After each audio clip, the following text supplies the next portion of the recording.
அன்பான சகோதர சகோதரிகளே, இயேசு கிறிஸ்துவின் இனிய நாமத்தில் எக்ஸோடஸ் டிவியின் அருளுரை துளிகள் நிகழ்ச்சிக்கு உங்களை அன்புடன் வரவேற்கிறோம். இந்த நிகழ்ச்சி உங்களுக்கு ஆசீர்வாதமாக இருந்தால் எங்கள் சேனலை சப்ஸ்கிரைப் செய்து லைக் மற்றும் ஷேர் செய்து மற்றவர்களும் தேவனுடைய வார்த்தையால் ஆசீர்வாதம் பெற உதவுங்கள். பரிசுத்த நாமம் அமையப்படுவதாக. ஆசீர்வதிக்கப்பட்டதான இந்த நல்ல காலை வேளையிலே அருளுரை துளிகளின் மூலமாக உங்களை சந்திப்பதிலே நான் மிக்க மகிழ்ச்சி உள்ளவனாக இருக்கிறேன். இன்றைக்கும் வேதத்திலிருந்து சில காரியங்களை கற்றுக்கொள்ள தேவன் நமக்கு உதவி செய்வாராக. நாம் வாசிக்கலாம். ரோமருக்கு எழுதின நிருபம் 5ஆம் அதிகாரம் 1ஆம் வசனம் முதல் 5 வசனங்கள் வரையிலுமாக நாம் வாசித்து தியானிக்கலாம். ரோமர் 5 1 முதல் 5. இவ்விதமாக நாம் விசுவாசத்தினாலே நீதிமான்களாக்கப்பட்டிருக்கிறபடியால் நம்முடைய கர்த்தராகிய இயேசு கிறிஸ்து மூலமாய் தேவனிடத்தில் சமாதானம் பெற்றிருக்கிறோம். அவர் மூலமாய் நாம் இந்த கிருபையில் பிரவேசிக்கும் சிலாக்கியத்தை விசுவாசத்தினாலே பெற்று நிலை கொண்டிருந்து தேவ மகிமையை அடைவோம் என்கிற நம்பிக்கையினாலே மேன்மை பாராட்டுகிறோம். அது மாத்திரமல்ல, உபத்திரவம் பொறுமையையும், பொறுமை பரீட்சை நம்பிக்கையும் உண்டாக்குகிறது என்று நாங்கள் அறிந்து உபத்திரவங்களிலேயும் மேன்மை பாராட்டுகிறோம். மேலும் நமக்கு அருளப்பட்ட பரிசுத்த ஆவியினாலே தேவ அன்பு நம்முடைய இருதயங்கள் ஊற்றப்பட்டிருக்கிறபடியால் அந்த நம்பிக்கை நம்மை வெட்கப்படுத்தாது. அப்போஸ்தலனாகிய பவுல் இந்த ரோமாபுரியார் விசுவாசிகளுக்கு அநேக காரியங்களை குறித்து எழுதினாலும் குறிப்பாக இந்த விஷயங்களை தெளிவுபடுத்தி அவர் எழுதுகிறார். காரணம், விசுவாசத்தில் கிடைக்கிற மேன்மை, விசுவாசத்தில் வருகிற மேன்மை நன்கு புரிந்து அறிந்து அந்த விசுவாசத்திற்கேற்ற வாழ்க்கை இருக்க வேண்டும், அதற்கேற்ற நம்பிக்கை இருக்க வேண்டும் என்று சொல்லி அவர் விரும்புகிறார். அதில் 2 காரியங்களை சொல்லுகிறார். ஒன்று, நாம் விசுவாசத்தினாலே நீதிமான்களாக்கப்பட்டிருக்கிறபடியால் நம்முடைய கர்த்தராகிய இயேசு கிறிஸ்து மூலமாய் தேவனிடத்தில் சமாதானம் பெற்றிருக்கிறோம் என்று சொல்லுகிறார். விசுவாசத்தினாலே நாம் என்ன செய்திருக்கிறோம்? மேன்மை பாராட்ட வேண்டும். விசுவாசத்தினாலே ரட்சிக்கப்பட்டிருக்கிறோம். அதைத்தான் இங்கே அவர் என்ன செய்கிறார்? விசுவாசத்தினாலே நீதிமான்களாக்கப்பட்டிருக்கிறபடியால் என்று சொல்லுகிறார். ஆகவே விசுவாசத்தினாலே நீதிமான்கள் ஆக்கப்பட்டிருக்கிற நாம் அதை மறந்து போகக்கூடாது.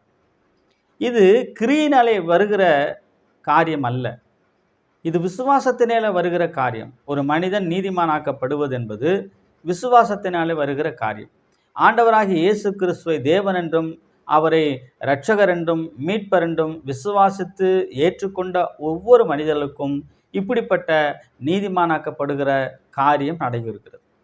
ஆகவே அப்படிப்பட்ட சம்பவத்தை பெற்றுக்கொண்டிருக்கிற நீங்கள், அப்படிப்பட்ட நம்பிக்கைக்குள்ளாக வந்திருக்கிற நீங்கள், அப்படிப்பட்ட விசுவாசத்திற்குள்ளே வந்திருக்கிற நீங்கள், அவர் கொடுத்த இந்த ரட்சிப்பின் மேன்மையை, நீதிமானாக்கப்படுதலை குறித்து மேன்மை பாராட்ட வேண்டும். அதைத்தான் 2ஆம் வசனத்தில் சொல்லுகிறார். அவர் மூலமாய் நாம் இந்த கிருபையில் பிரவேசிக்கும் சிலாக்கியத்தை விசுவாசத்தினாலே பெற்று நிலை கொண்டிருந்து தேவ மகிமையை அடைவோம் என்கிற நம்பிக்கையினாலே மேன்மை பாராட்டுகிறோம் என்று சொல்லுகிறார். ஆகவே தேவன் கொடுத்த இந்த ரட்சிப்பின் மேன்மையை, இந்த நீதிமானாக்கப்படுதலை குறித்து அப்போஸ்தலனாகிய பவுல் என்ன செய்கிறார்? நாம் அப்படி நமக்கு கிடைத்த அப்படி பெற்றுக்கொண்ட இந்த நல்ல விஷயத்துக்காக நாம் மேன்மை பாராட்ட வேண்டியது அவசியமாக இருக்கிறது.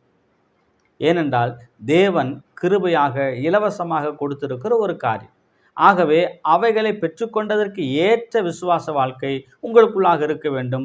அப்படி வாழுகிற நீங்கள் தேவன் கொடுத்த இந்த நல்ல விஷயத்துக்காக தேவனை குறித்து மேன்மை பாராட்ட வேண்டும். 2ஆவதாக சொல்லுகிறார், அது மாத்திரமல்ல, 3ஆம் வசனம், அது மாத்திரமல்ல, உபத்திரவம் பொறுமையையும், பொறுமை பரீட்சை நம்பிக்கையும் உண்டாக்குகிறது என்று நாங்கள் அறிந்து. ஆக இந்த விசுவாச வாழ்க்கைக்குள்ளாக கடந்து வந்திருக்கிற, நம்பிக்கைக்குள்ளாக கடந்து வந்திருக்கிற நம்முடைய ஒவ்வொருடைய விசுவாச வாழ்க்கைக்குள்ளும் என்ன இருக்கிறது? அவர் சொல்லுகிறார், உபத்திரவம் வருகிறது, உபத்திரவம் உண்டு. அப்படி உபத்திரவம் என்ன செய்கிறது? நல்ல விதமாக நமக்கு ஒரு பொறுமையை உருவாக்கி கொடுக்கிறது. உபத்திரவத்தினாலே ஒரு மனிதன் என்ன செய்கிறான்? பொறுமையை நல்லாக கற்றுக்கொள்ளக்கூடியவனாக மாறுகிறான். அது மாத்திரமல்ல, பொறுமை பரீட்சையை உண்டாக்குகிறதா இருக்கிறது.